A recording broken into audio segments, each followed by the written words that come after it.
जय शंकर की सब भक्तों को शंकर भगवान की कृपा से सारे भक्त स्वस्थ रहें, खुश रहें। आज हम श्रावण मातम के 17वें अध्याय की कथा करते हैं। सारे भक्त श्रद्धा से सुने और शंकर भगवान का आशीर्वाद प्राप्त करें।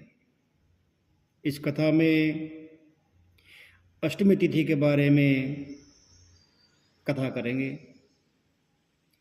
शंकर भगवान ने सनत कुमार से कहा कि हे देवेश, अब शुभ पवित्र रोपण को कहते हैं। अष्टमी की तिथि में पवित्र रोपण करें। जो जीव पवित्र बनवाता है उसके सुपुण्य के फल को सुनो। हे विपर, वह सब यज्ञ, व्रत, दान तथा सब तीर्थादिरोशन का फल प्राप्त कर लेता है।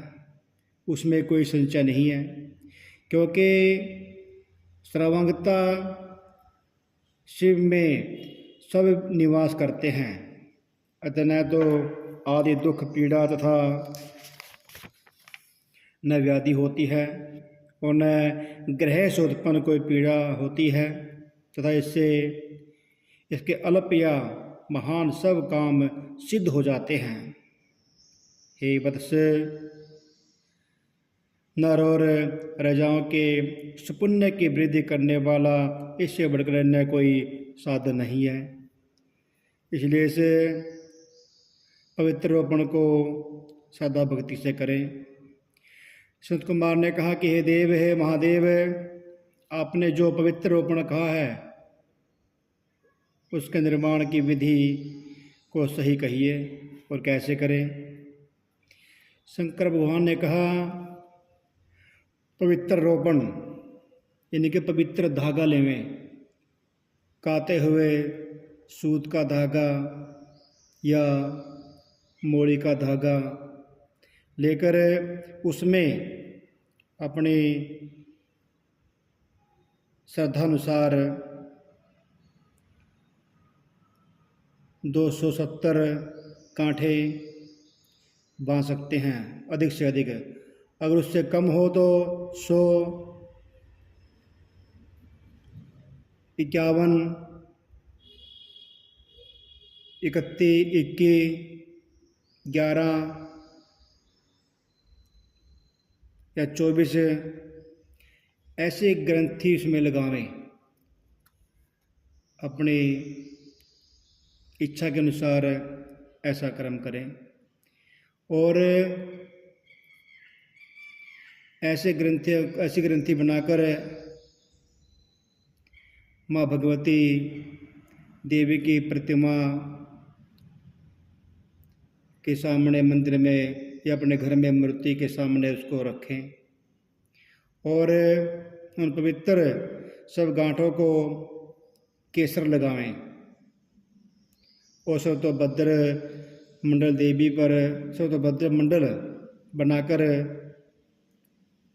वहाँ कलश रख के और उस पवित्र रोपण को रखें और माँ भगवती देवी की अर्चना करे, पूजा करे, कलश की पूजा करे और ओंकार, सोम, वहिन, नाग, इंद्र, चंद्र, रवि, ईश और विश्वदेवों का आवाहन करे, उन सब का पूजन करे। जय, भद्रा, मुक्ति और ईसा इन सब नामों से आदि में प्रवण को लगाकर ग्रंथ संख्या को अनुसार आवृत्ति कर आवाहन करे और उनकी अर्चना पूजा करे। धूप देकर प्रणव द्वारा अभिमंत्रित कर देवों को अर्पण कर देवें। यह देवी का पवित्र रोपण विधान मैंने तुमसे कहा है और देवों के प्रतिष्ठान आदि उनकी तिथियों में पवित्र रोपण कर सकते हैं। जिस देवता की जो तिथि है उसके लिए उस तिथि में पवित्र रोपण बनाकर उनको अर्पण करें और उनकी पूजा आराधना करें। जिस इच्छा से ये करेंगे माँ भगवती शंकर भगवान जी सब इच्छाएं पूरी करेंगे। इसको श्री गौरी, गणेश, चंद्रमा, गुरु, भास्कर, चंडिका, अम्बा, वासुकी, ऋषि, चक्रपाणि, अनंत शिव, ब्रह्मा और पितर, इन देवों को प्रतिपदा आदि तिथि में अर्चना करें और पवित्र रोपण अर्पण करें। शंकर भगवान ने कहा कि हे विपेंद्र, श्रावण महीने के दोनों पक्ष की नवमी तिथि में रोज जो कर्तव्य है उसे कहता हूँ। हे विपेंद्र, नवमी की तिथि में यथा विधि कुमारी नाम वाली दुर्गा की अर्चना करें और नक्त व्रत कर दूध और शहद मिलाकर माँ दुर्गा को भोग लगाए और उसे स्वयं भी ग्रहण करें। और नवमी को उपासना करें। माँ भगवती दुर्गा, माँ भगवती चंडी का निरंतर पूजन करता है। वह जहाँ गुरु निवास करते हैं उसी पुरुषोत्तम लोक में जाता है।